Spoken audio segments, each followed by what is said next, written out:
사람들은 평화를 원하고 평화를 위하여 살고 또 평화를 향하여 나아가고 있습니다. 예수 믿는 사람들도 평화를 굉장히 갈구하고 있지요. 이맘때만 되면 땅 위에 평화라는 말을 하고 또 노래하고 꿈을 꿉니다. 오늘 이 성탄과 평화는 무슨 관계가 있는가 하는 것을 우리 함께 살펴보아야 되겠지요. 주님이 베들레헴 구유에 누우셨을 때에 하늘의 천사가 제일 먼저 와서 얘기하는 것은 찬양이었습니다. 양떼들을 지키는 목자들이 예수에게 왔을 때 갑자기 하늘에서 천사들이 찬양을 하는데 뭐라고 그러냐면, 지극히 높은 곳에서는 하나님께 영광이요 땅에서는 기뻐하심을 입은 자들 중에 평화로다, 이렇게 얘기를 하고 있습니다. 자, 여기서 우리가 의문점을 갖게 되는 건 뭐냐면, 평화라는 것은 강력한 힘을 가진 사람만이 평화를 유지할 수 있는데 힘없는 아기는 무슨 평화를 갖고 오냐, 이런 생각을 하게 됩니다. 우리는 평화를 가져올 때에 옛날에는 슈퍼맨이나 아이언맨이나 뭐 이런 힘 있는 강력한 뭔가가 있어야 된다, 이런 생각을 합니다. 당시 2000년 전에 현실을 보면 평화와는 전혀 거리가 먼 그런 현실이었어요. 그러니까 그 당시는 로마의 지배를 받게 되었는데, 이 로마가 이 전체, 특히 유대 땅 전체를 지배하면서 전쟁을 많이 일으키니까 필요할 때는 사람도 징집하기도 하고 또 세금도 거두어 가고, 그렇게 하면서 굉장히 힘든 거예요. 그 당시에 남자들이 많이 죽어서 과부가 많은 이유가 로마가 전쟁을 일으키기 때문에 거기에 징집되는 사람들도 많아서 그렇다는 것이죠.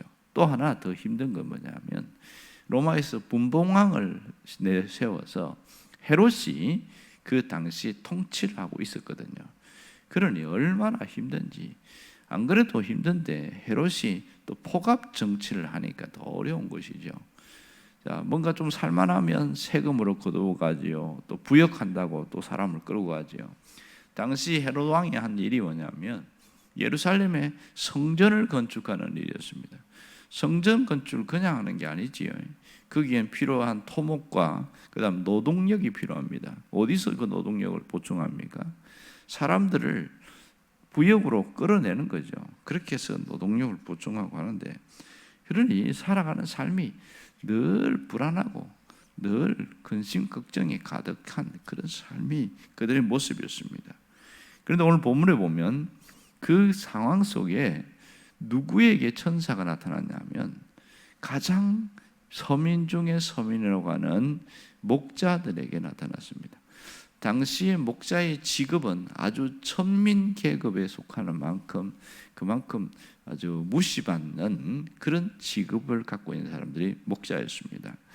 목자들은 그 당시 추운 겨울인데도 추운 겨울과 봄을 이뤄오는 그 점 있겠지만, 어쨌든 그 추위 속에서 낮에 잠을 못 자고, 그리고 따뜻한 데서 잠자는 게 아니고 그 동굴이나 그런 바깥에서 잠을 자야 되고, 또 밤에 양떼를 교대로 지키는 그런 일들도 하고, 그런 상황 속에서 천사들이 오늘 와서 메시아가 태어났다, 그 얘기를 했거든요. 그러니 그들에게 지금 이제 나와서 얘기하는데, 그 천사가 와서 뭘 얘기합니까? 평화를 선포하고 있습니다.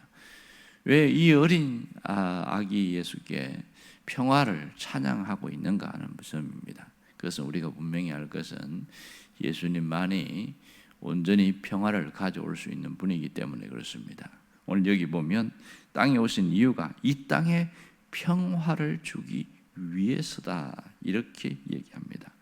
여기서 말하는 평화는 헬라어를 보면 아무 걱정이 없는 안전함, 이런 뜻입니다. 걱정이 없는 안전함.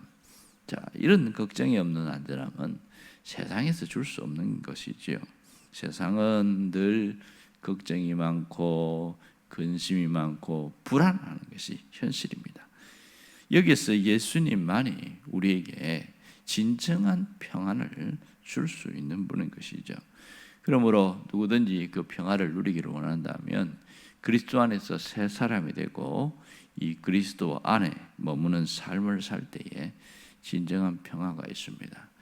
여러분, 예수님이 오신 것은 두 가지의 우리 마음의 평화를 주는 것이죠. 하나는 우리를 구원하기 위한 것이죠.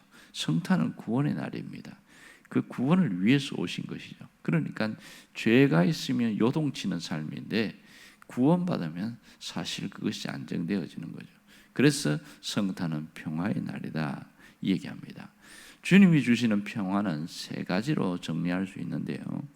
하나는 하나님과 나 사이에 이 막힌 담을 허무는 그 평화라고 할 수 있습니다. 하나님과 나 사이에 모든 것이 가로막히는 것을, 그걸 고속도로를 뚫어내듯이 그걸 뚫어낸 것을, 이것이 하나님이 주시는 과의 관계 속에서 주님이 주시는 평화다, 그 얘기를 할 수 있고요. 또 하나는 사람과 사람 사이, 너와 나 사이의 모든 관계에 평화를 주기 위해서 오셨다, 이 점을 우리가 알아야 됩니다. 하나님과 우리 사이뿐만 아니라 사람과 사람 사이에도 평화를 주기 오셨다. 그래서 모든 틀어진 관계에 예수님이 그 속에 들어가면 관계가 좋아지게 되는 거죠. 가장 중요한 것은 세 번째입니다. 나와 나 자신 사이에 평화를 위해서 주님이 오셨다는 것을 알아야 합니다. 여러분, 세상이 아무리 평화롭고 그 세상이 그래도 내 마음이 속 시끄럽고 내 마음이 불안하고 내 마음이 잠 못 자고 이러면 그처럼 불쌍한 게 없는 것이죠. 어거스틴이 그가 고백록에 뭐라고 썼냐면 이렇게 했습니다.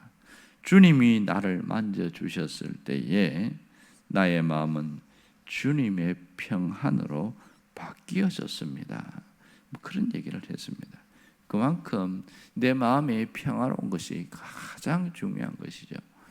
어느 젊은이가 있었는데 그는 모든 걸 가졌지만 마음에 평화가 없었어요. 그래서 그에게는 치명적인 약점이 있습니다. 그게 불면증이었습니다. 그가 누구냐면 유명한 러시아의 대문호라고 하는 톨스토이입니다. 톨스토이를 누군가가 한번 러시아 가서 방문한 적이 있는데 지금도 그 저택이 있는데 얼마나 부자인지 대문에서 걸어서 저택까지 못 간다는 거예요. 차를 타고 가야 그 집을 방문할 수 있다는 거예요. 그만큼 멀다는 거예요. 땅이 얼마나 넓은지. 그렇게 해서 갔더니 화려한 거죠. 근데 이 톨스토이가 부자지만 천재였습니다. 굉장히 천재였고 또 글을 너무 잘 씁니다. 그러니까 그가 쓴 소설은 굉장하지요. 그러니까 사람들 다 그냥 부러워하는데, 그런데 그에게도 약점이 하나 있었어요. 젊어서부터 잠을 잘 못 자는 겁니다. 잠을 못 자는 게 가장 힘든 거예요. 아무리 잠을 자고 싶어도 잠을 잘 수가 없는 거예요. 이게 자기에게는 큰 약점이고 늘 힘들고 어떻게 하면 잠을 잘 수가 있는가, 그게 가장 큰 괴로움이었습니다. 불면증은 사람을 너무 힘들게 하는 거예요.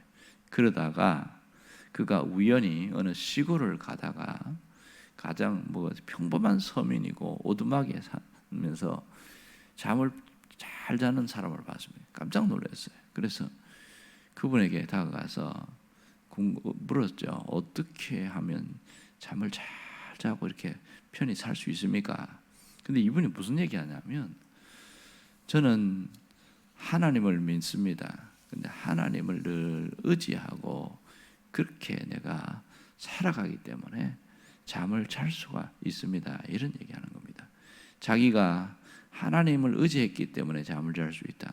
이 사람도 자기와 비슷한 그런 병을 앓았던 모양입니다. 자기도 잠을 못 자고 그랬는데, 그런데 하나님을 의지하면서 그 마음에 편안함을 이렇게 느끼면서 깊이 잠들게 되고 그 얘기를 하는 거예요. 그때 톨스토이가 무릎을 치는 거죠. 야, 내가 이렇게 불면증에서 벗어날 수 있는 비결이 여기 있었구나. 그러고 나서 하나님을 의지하는 것을 어떻게 하는지 배우고 그렇게 하나님을 의지하겠다고 고백하고, 그런 어느 날부터 갑자기 눈을 감았는데 눈 뜨니까 아침이 되래요. 자기한테는 기적입니다. 일반 사람에게는 평범한 일이지만 그에게는 어마어마한 기적이 일어난 거예요. 너무 잠 잘 자고 나서 얼마나 행복해서 몸이 날아갈 듯 했다. 그 정도로 잠을 잘 잤습니다. 자, 그때부터 이 톨스토이에게는 어떤 아주 글 쓰는 재주가 있으니까, 그러니까 그 속에 하나님 의지하는 그 마음들이 이 그 어떤 내용 속에, 소설 속에도 잘 흘러나오고 그런 걸 보게 됩니다. 여러분, 진정한 평안은 하나님을 의지할 때에 하나님이 우리에게 주시는 선물인 것을 알 수 있습니다. 평화라는 것은 하나님이 우리에게 주시는 선물입니다. 외적 조건이 맞춰져서가 아니라 내면에서부터 평화가 있어야 평화로운 삶을 살 수가 있습니다. 오늘 우리가 해야 할 일은 이 평화를 위해서 예수로 살고 예수로 충만한 그런 삶을 살기로 결단하는 것이지요. 내가 예수 안에서 충만한 삶을 살겠다, 예수님과 함께 살아가겠다, 그런 마음의 결단이 있을 때 우리는 진정한 평화를 누리고 그러한 삶을 유지할 수 있게 되는 것이죠. 오늘 예수님은 우리의 평화를 위해 오셨음을 알아야 됩니다. 단순히 성탄은 하나의 절기로 가는 것이 아니라 이 성탄의 의미를 새기면서 가게 될 때 내 삶이 업그레이드 되게 되는 것이죠. 내 신앙이 업그레이드 되는 것이죠. 한층 더 성숙하게 되어지는 겁니다. 그것은 이전에는 외부의 영향을 받아서 그렇게 아주 외부 바깥이 편안하면 내 마음이 편안하고, 바깥이 막 정신없으면 내 마음도 불안하고 요동치고, 그러한 삶에 직격탄을 맞았다면 신앙이 성숙한 사람은 그럼에도 불구하고 주님이 주시는 평안을 누리는 그런 삶으로 나아가는 것, 이것이 신앙이 성숙한 사람의 모습인 것이죠. 사람들은 그런 모습 보면 굉장히 놀랍니다. 일반 사람들은 막 죽을 상을 하고 오만 그냥 고통과 괴로움이 있는데, 그런데 똑같은 상황에도 마음이 편안한 그런 모습을 가는 거 보면 놀라는 거죠. 이게 그냥 만든다고 만들어집니까?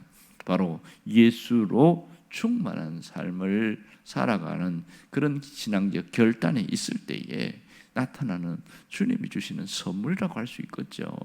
오늘 우리가 이 점을 깊이 생각해야 됩니다. 주님이 주시는 평안을 누릴 수 있어야 됩니다. 그래서 예수님이 제일 먼저 제자들에게 부활하신 이후에 나타나서 한 말이 뭐냐면, 너희에게 평강이 있을지어다, 이렇게 말합니다.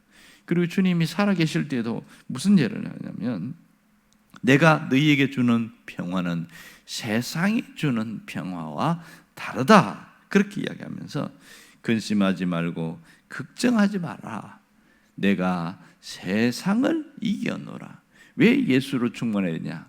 주님이 세상을 이겼기 때문에 우리가 그분을 충만하면 모든 것을 이겨낼 수 있는 힘이 그분을 통하여 오기 때문에 그렇습니다. 오늘 평화를 위해 오신 그 주님 붙들고 승리할 수 있기를 간절히 바랍니다. 기도하겠습니다.